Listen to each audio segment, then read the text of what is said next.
Good morning to everyone. Today I am going to talk about internal policy of Frederick the Great from 1740 to 1786. First introduction about Frederick the Great in his early life.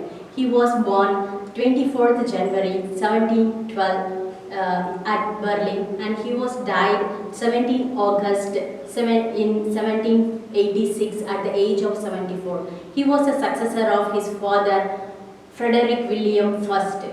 The Prussia entered new on accession of Frederick the Great glorious history of modern Europe, and as well as he made a foundation for the greatness of modern Germany, and he handled and balanced simultaneously the war and economic development went to the hand in hand, and he took advantage of the useless of Austria and extended his frontier of Prussia. So these advantages reflect from his foreign policy. For example, he involved in the Austrian War of Succession and 7 Years' War. After the end of these two wars, Prussia got Silesian from the part of Poland. The next one is internal policy, particularly in this topic said about the internal policy. First one is economic reforms.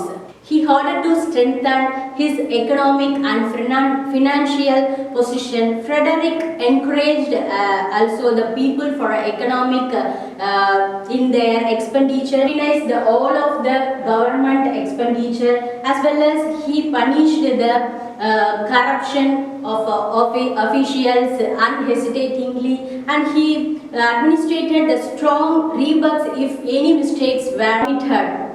Then he improved the economic condition of the Prussia from the expenditures of those things of economic reforms. The next one is development in trade and agriculture. He made a various method to convert the dry land into cultivatable land for the agriculture purpose, and he encouraged nobles and landlords to do the new scientific farming, and as well as for construction of the number of canals, and to provide facilities of the agriculture purpose and irrigational technology. Whatever he had possible to help to the trade and commerce, and he opened a new branches of banks and built roads for the transportations and communications.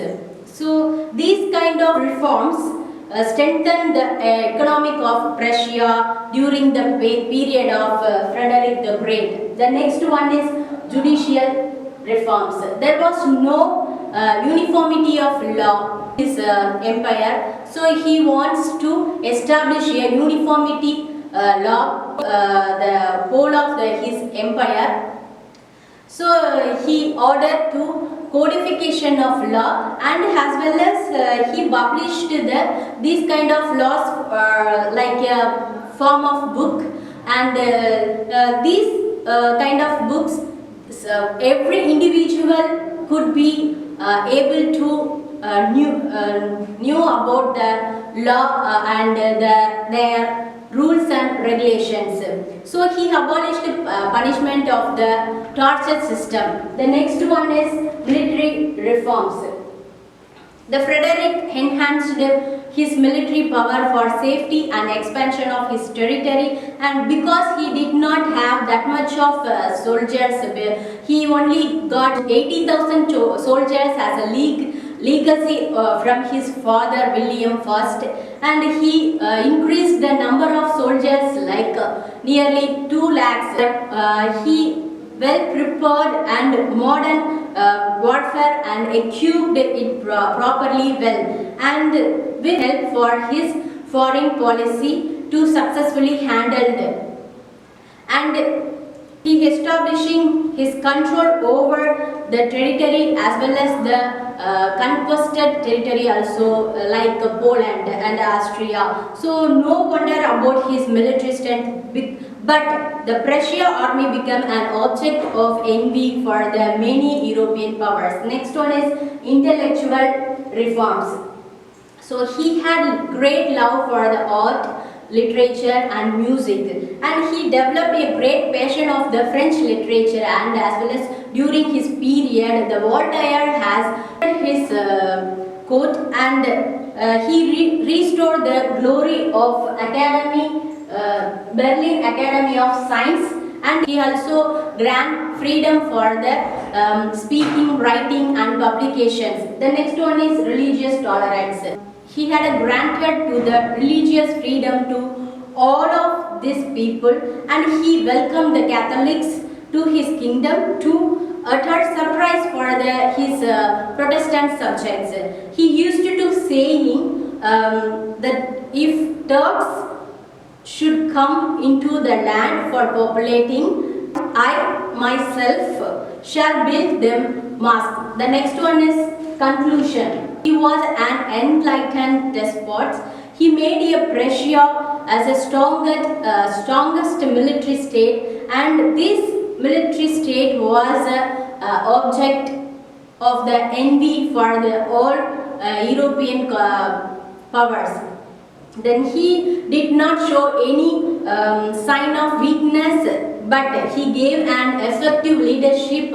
It reflects that his country pulling out of the danger, and he was merciless and not hesitate to join Russia and Austria for the partition of the Poland, because from this partition Prussia got West Prussia in 1772. This West Prussia located between the Brandenburg and East Prussia. By its acquisition,